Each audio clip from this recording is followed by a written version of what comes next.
Pemirsa, lagi-lagi keluarga Jokowi didorong maju pilkada. Apa iya Jokowi memang membangun dinasti kekuasaan atau ini hanya politik lempar batu melihat teriak karena nantinya Jokowi dengan mudah bisa membantah bahwa mendorong keluarganya meraih kekuasaan. Apa sebenarnya yang dicari Jokowi dengan menempatkan keluarganya di kekuasaan? Sudah bergabung bersama kami pengamat politik sekaligus Direktur Eksekutif Lingkar Madani, Ray Rangkuti. Bang Ray, selamat siang. Siang, Bung. Ya, Bang, langsung saja.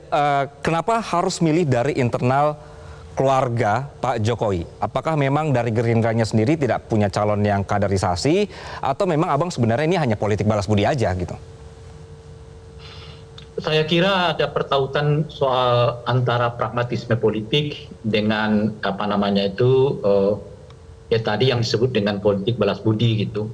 Pragmatisme politik itu mungkin masih menganggap bahwa wibawa Pak Jokowi masih cukup laku untuk dijual di pasar pemilu. Sehingga dengan begitu mereka berkeyakinan bahwa kalau keluarga Pak Jokowi didorong untuk maju, ya besar kemungkinan akan mendapatkan dukungan yang cukup dari masyarakat begitu.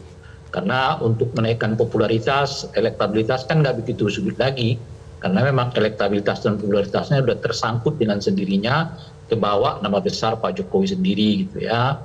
Nah itu alasan yang sifatnya pragmatis. Saat yang bersamaan tentu ada yang mungkin disebut dengan politik balas budi seperti yang Anda sebutkan itu tadi, karena Pak Jokowi sudah mendukung ya, sudah memberikan perhatian yang cukup bagi kemenangan Pak Prabowo yang sampai sekarang disebut di dalam quick count mencapai 58,sekian%. Maka tidak sulit membayangkan kalau kemudian misalnya ya Pak Jokowi itu berkehendak untuk mendorong keluarganya maju melalui Partai Gerindra gitu. Jadi dua pertautan ini. Tapi saya kira juga ada persoalan yang menyangkut dengan aspek lain gitu ya. Aspek lainnya itu adalah terkait dengan bahwa kenyataannya isu dinasti politik nggak terlalu laku di pasar pemilu gitu ya. Nah dengan keyakinan bahwa isu dinasti politik itu nggak terlalu laku, maka ingin dicoba lagi untuk semacam keberuntungan baru bagi Erina ya di Sleman itu. Dan alasan yang lain itu adalah pada kenyataannya dinasti politik itu juga bisa menang hampir 58% sekian kan, yang direngkuh oleh Gibran bersama dengan Pak Prabowo. Okay. Jadi dari semua aspek itu itu yang mungkin mendorong mengapa keluarga Pak Jokowi ini ya secara pragmatis mau didorong, dan juga tentu dari keluarga Pak Jokowi sendiri ya seperti biasa ya, logika alam, logika kekuasaan yang tak terbendung itu didorong juga untuk ikut terlibat dalam pelaksanaan atau perhelatan pilkada ini gitu. Ya, Bang Ray, apakah memang karena Pak Jokowi lagi aji mumpung lagi berkuasa, jadi dimasukin semua keluarganya gitu, Bang? Iya, tentu ada faktor aji mumpung. Okay. Ya, kalau tidak ada faktor itu kan beliau bisa menahan diri karena beliau mengerti betul anaknya ini mendapat limpahan popularitas dari dirinya gitu ya. Menantunya kalau naik lagi mendapat limpahan popularitas dari dirinya ya.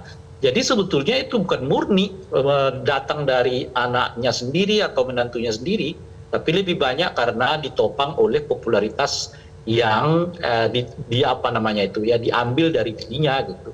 Okay. Nah kalau sebetulnya beliau tidak aji mumpung, ya beliau akan mengatakan tidak deh, untuk keluarga saya cukup dulu, kan udah ada yang wakil presiden gitu ya, udah hebat lah itu kan, biarkan yang lain aja dulu, biar berbagilah dengan seluruh warga negara Indonesia lagi gitu kira-kira. Oke, Bang Ray terakhir, Bang Ray ini kan sangat fokus sekali soal dinasti politik begitu ya. Tapi tadi Bang Ray juga sempat menyatakan bahwa isu ini tuh kayak tenggelam aja begitu, bisa ditutupi gitu. Walaupun sekarang sudah banyak contohnya, apalagi di keluarga presiden, tapi toh masih banyak masyarakat yang pro jadinya gitu. Ada apa Bang sebenarnya? Berhasil ditutupikah isu ini dengan isu lain?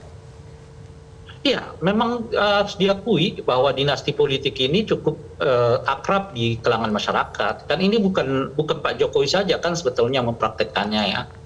Dalam catatan saya misalnya per tahun 2020 sudah terjadi di 117 daerah di seluruh Indonesia. Dan besar kemungkinan akan meningkat dalam pilkada 2024 ini, boleh jadi seperempat dari seluruh daerah kita itu dikuasai oleh dinasti politik. Gitu. Okay. Kalau kita lirik-lirik hasil pileg yang baru sekarang, punya potensi loh anggota DPR yang terpilih ini juga mungkin ya bisa sekitar 40%-nya itu berkaitan dengan dinasti politik gitu. Jadi dinasti politik ini kenyataannya memang ramah di tengah masyarakat kita dan ini bukan persoalan yang sepele ya. Memang butuh kemauan, keinginan, kerja keras menyadarkan masyarakat tentang bahaya dinasti politik ini di masa yang akan datang gitu. Baik. Dan kita yang juga terus harus menyadarkan dan juga menggaungkan ya Bang ya bahwa harus tetap dalam kondisi demokrasi itu harus sehat begitu ya Bang Rey. Bang Rey, terima kasih atas perspektif Anda di siang hari ini. Sama-sama. Jelajahi cara baru mendapatkan informasi. Download Metro TV Extend sekarang.